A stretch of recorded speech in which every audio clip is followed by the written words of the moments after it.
Hi everyone, welcome to Chapter 10 on Personality, Theory, and Measurements. So this is a great chapter if you want to understand more about your own personality or the personality of people around you, how traits develop, what traits are innate and that we're born with, and just how personality evolves through the lifetime.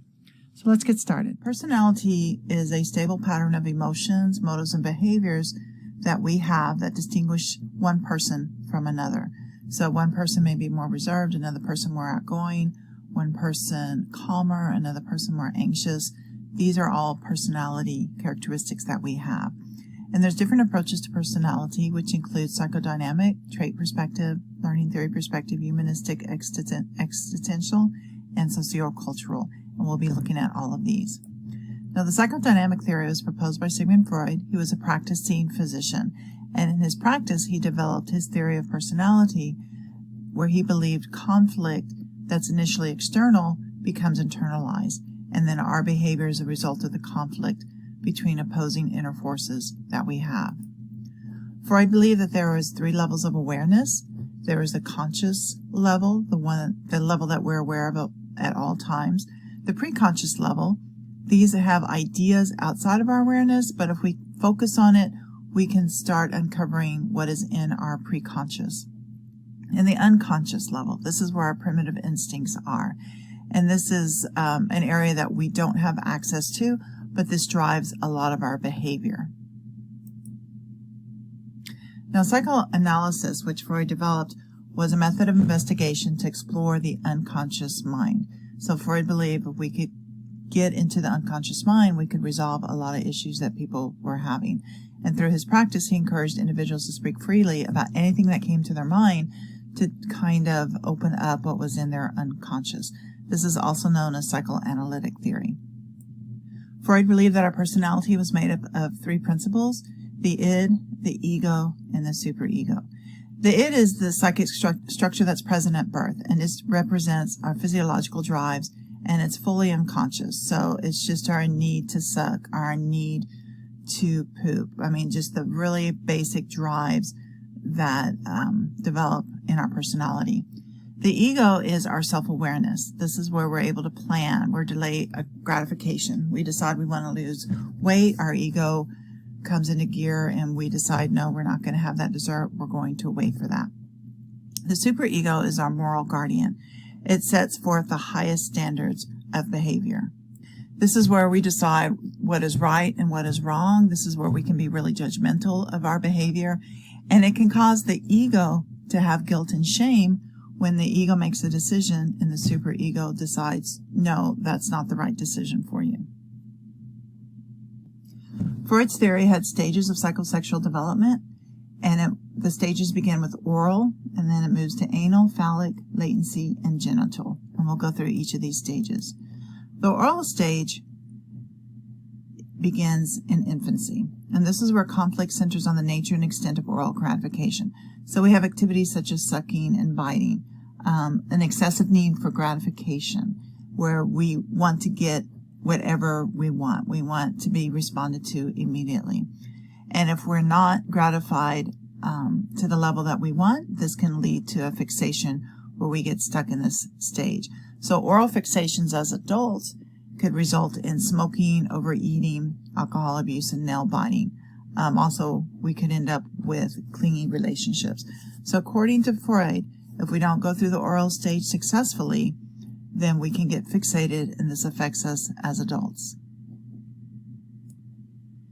The anal stage is where we get gratification through anal activities. So if we don't move through this stage effectively, then anal fixation results. And this leads to traits as an adult, such as excessive self-control, perfectionism, a strong need for order, exaggerated neatness, and cleanliness. We can also have the reverse anal expulsion traits, which results in, as adults, carelessness, messiness, and just behaviors that seem to be outside of boundaries. The phallic stage begins about the 3rd year of life, and this is when Freud believed the major erogenous zone in the phallic region, the penis in the boys and the clitoris in the girls, becomes a focus. And children, Freud believed, had difficulty dealing with feelings of lust and jealousy.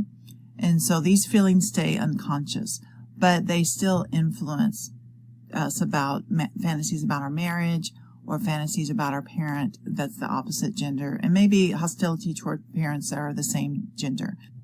And this is where we get the terms the Oedipus complex, which the boys are jealous of their fathers because they're in love with their mothers, and the Electra complex, the reverse side, where girls are jealous of their moms and very attached in love with their fathers.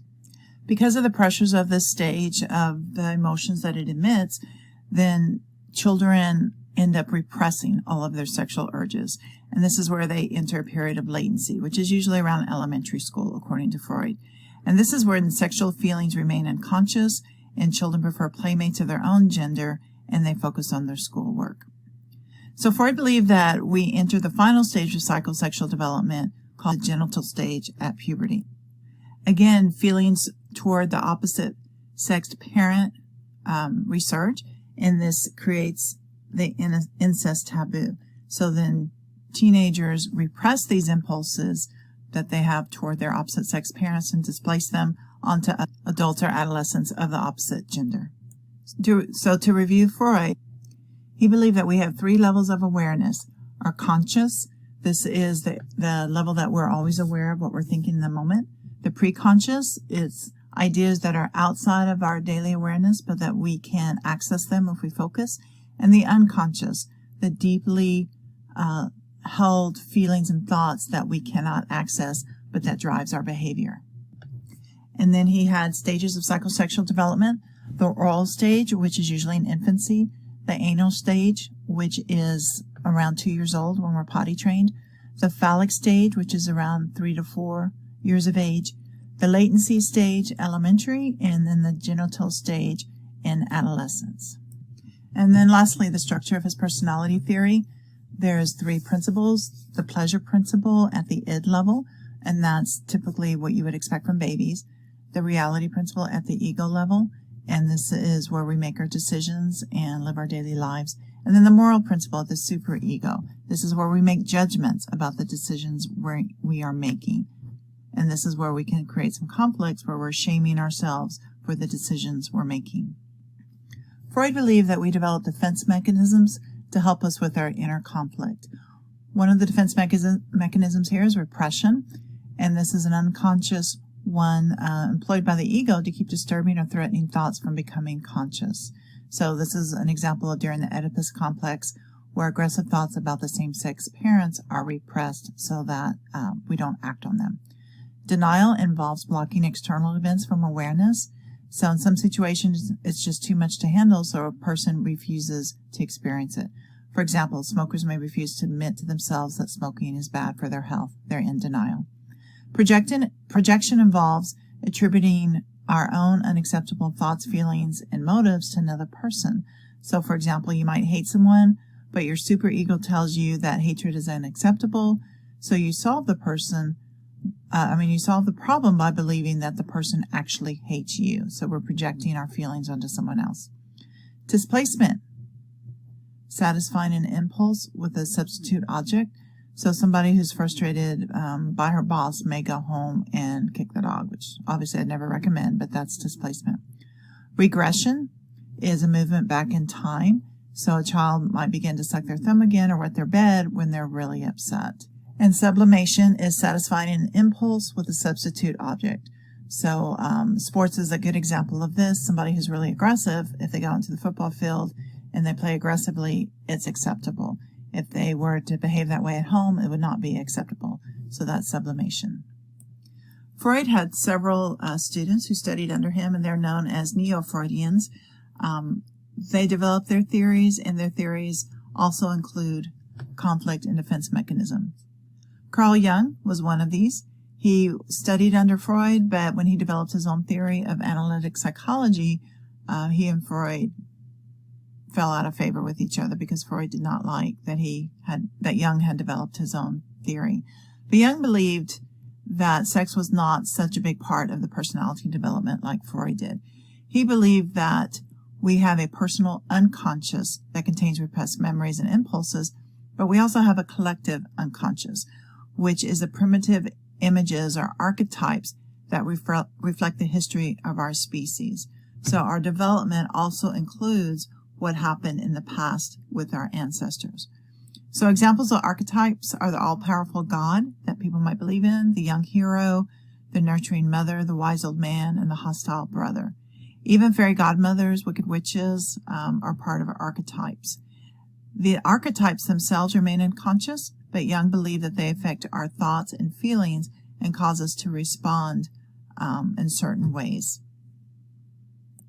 Alfred Adler is another neo-Freudian, and he also did not believe that sex drove the personality. He believed that people were motivated by an inferiority complex. And he believed that people encountered some feelings of inferiority because as children we're so small, and that these feelings we feel as small children cause us to want to be superior. So he talks about a creative self, which is a self-aware aspect of the personality that strives to overcome any obstacles that we might have and help us develop our personal potential. Karen Horney is another neo-Freudian, and she agreed that childhood experiences are important, but she disagreed with Freud on the place that sex had in this development, because she believed that social relationships were more important than sexual and aggressive impulses.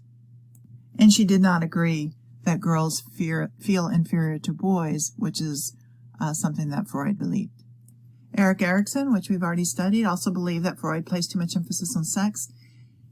His theory was psychosocial development as opposed to psychosexual development, and he labeled his stages of development according to traits. And then he believed that the ego identity was the key goal of adolescence, and we went through those stages in a previous chapter. Okay, so that was the psychodynamic perspective of personality development. Let's look at the trait perspective. The trait perspective believes that we have reasonably stable elements of personality that are inferred from our behavior. And so this accounts for the consistent behavior that people have in different situations. So somebody who is very calm at work will probably be very calm at home. We just have this consistent behavior in different environments. Contemporary trait theories assume that traits are heritable and embedded in our nervous system. And Charles Spearman and Gordon Allport did some research to develop the factor analysis, which is determining what traits are basic for us and how many different traits we can have that make up our personality. Hans Eysenk's trait theory focuses on the relationship between two dimensions, introversion and extroversion, and emotional stability and instability. And he believed that the instability traits could lead to neuroticism. He organized personality traits according to where they were situated along these dimensions, whether people are introverts or extroverts, or emotionally stable and emotionally unstable. More research has found that perhaps there are more than just two personality traits, that there might actually be 5 main personality traits. And these are extroversion, neuroticism, conscientiousness, agreeableness, and openness to experience. So these are traits that are found to be largely innate, that we're born with, but they can change over time due to maturity and environmental conditions. So the big 5 traits again: extroversion, somebody who's talkative, assertive, as opposed to somebody who is more passive and reserved. Agreeableness, somebody who contrasts, this is a contrast between kindness, trust, and warmth, and hostility, selfishness, and distrust. Conscientiousness is a contrast between someone who's organized and thorough, as opposed to somebody who's more careless and negligent. Neuroticism is a contrast between somebody who's nervous and moody, as opposed to somebody who is sensitive and has good coping ability. And lastly, openness to experience, somebody who's imaginative and creative, as opposed to somebody who is shallow and lacks perceptiveness. So he said that a lot of our traits are inborn, and researchers have found that the heritability of the extroverted personality is 40% to 60%, meaning that if you're extroverted, you were just born that way, and that the brain levels of the neurotransmitter dopamine tends to be higher in extroverts than in introverts. Genetic also plays a part in our basic temperament. So there are genetic factors in people who are born shy or perhaps inhibited versus people who are born with antisocial behaviors, which is those who tend to be more in conflict and have less feelings of guilt or anxiety for their behavior. So the trait theory are the personality characteristics that make up who we are. They're consistent over time and in different situations, and many of them are inborn. We're just born that way, and it can change based on behavior and maturity, but it stays pretty consistent. Another perspective in personality development is the learning theory perspective. And learning theorists tend not to look in terms of traits for personality development. They instead focus on behaviors and believe that behaviors are largely learned. John Watson focused on observed and measurable behavior to look at personality. And he believed that personality is plastic. In other words, it's situational and environmental influence that develop the personality, not internal. And so we really need to look at somebody's environment to see how their personality developed. Skinner also emphasized this, and we learned about Skinner also in learning theories, and he emphasized that reinforcement on behavior is really what shapes our personality. Criticisms of these two theorists is that they tended to ignore the notions of choice, of personal freedom and self-direction, that no matter what goes on in our environment, we still have a choice on how we are going to respond. So the social cognitive theory with Bandura contrasted behaviorism because Bandura believed that the focus should be on observable behavior and situations in which behavior occurs. And so again, we learn by observing others, and that's what develops our personality. So predictions of behavior is based on what we expect of the outcome and then how we value what happened in the outcome. And self-efficacy expectations are the belief that we can accomplish certain things, and positive self-efficacy results in higher self-esteem and achievement motivation. So if you truly believe that you're going to graduate from college, you have a high self-efficacy and you have a better chance of graduating than somebody who doubts whether or not he or she is going to have the skills needed to graduate. In the humanism theories of personality development, the argument is that people are capable of making a free choice, and that when we're aware of our options, then we make the choices that determine what kind of person we're going to end up being. So our personality is a development of our free choice, our self-fulfillment, and our ethical behavior. Existentialism is based on the view that we're free and responsible for our own behavior, and it requires us to make meaningful choices for things and to make good personal choices that not only are the best for us, but the best for society.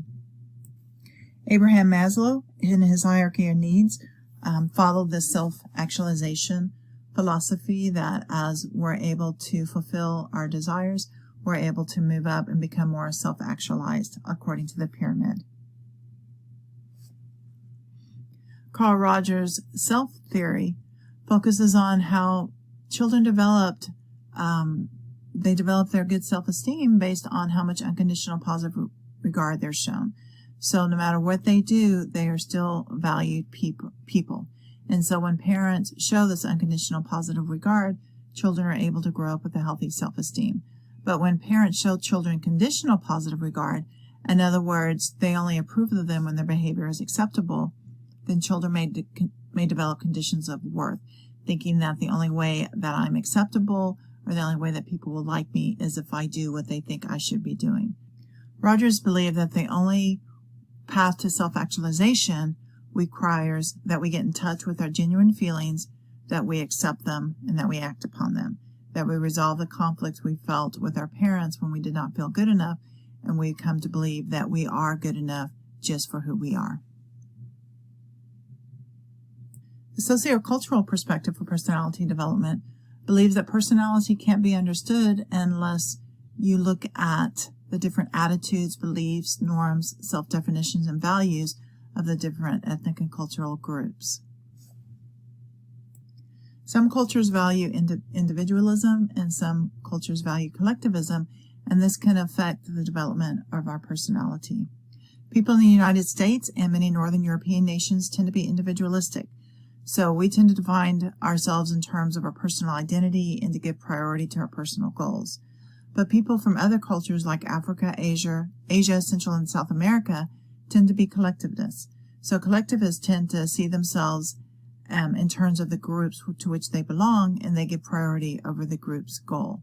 So if the group values education, then chances are the individuals will earn their education. If groups value a different type of career, then that's what people tend to follow. The individualist is separate from other people.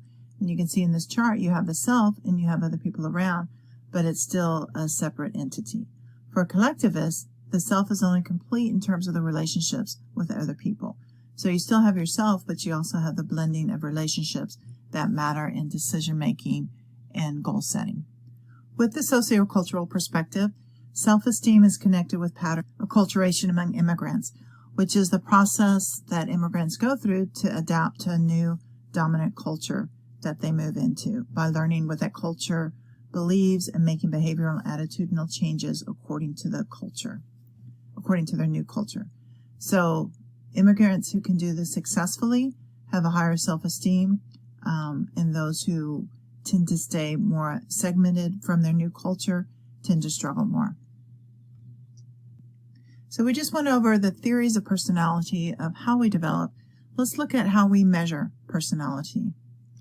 So psychologists may find it easier to measure electricity in the brain or substances in the blood than it is to measure psychological concepts such as intelligence, depression, emotional stability.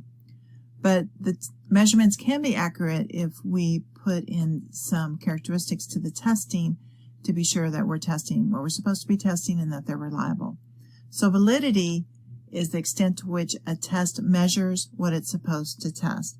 So if we want to test intelligence, then the test itself should measure intelligence, say not running ability. A valid test measures what it's supposed to measure. Reliability is the ability of the test to be stable over time. So if I give a student a test in the fall and it produces results, then that same test given in the spring should produce similar results given that all else is equal, like the student tries, the student was prepared, and so forth. So again, validity, a test tests what it's supposed to test, and reliability, a test is stable over time. So test standardization is a process that checks out the scores, the validity and the reliability of a test for people of various ages and various groups. And we want to be sure that if we're given a test, we know what to expect when we give that test to different groups. With personality tests, we can use behavior rating skills, which look at behaviors in a certain time frame in a certain environment. For example, assessing behaviors in the classroom or in mental hospitals. Oftentimes when children are being seen by a physician to see if they have ADHD, a checklist will be given to the parents to complete, but also to teachers to complete, and they look how the behaviors are the same or change in different environments. Also, personality tests can show aptitude and interest scales to give us insights on whether a person is suited for a certain occupation. So objective tests for personality tests presents people with a standardized group of test items in the form of a questionnaire. And so people taking this test are limited to a specific range of answers. So in other words, a multiple choice type of answers. And people have to indicate which or two or more of the statements for them might be true or which they prefer. They usually aren't given the option of saying none of the above. The Minnesota Multiphasic Personality Inventory, or their MMPI, contains hundreds of items presented in a true or false format. And this is often used by clinical and counseling psychologists to help diagnose psychological problems. Projective tests have no clear specified answers. People are shown ambiguous stimuli, such as ink blots or ambiguous drawings, and asked to say what they look like or tell stories about them. Or they might be asked to complete sentences or to draw pictures of persons. There's no correct response. It's just assumed that people project their own personalities onto their responses. And two types of these tests are the Warshaw's ink blot test and the thematic apperception test, or the TAT. In the ink block test, they're giving ink blocks and ask what they look like, and this is an example of one.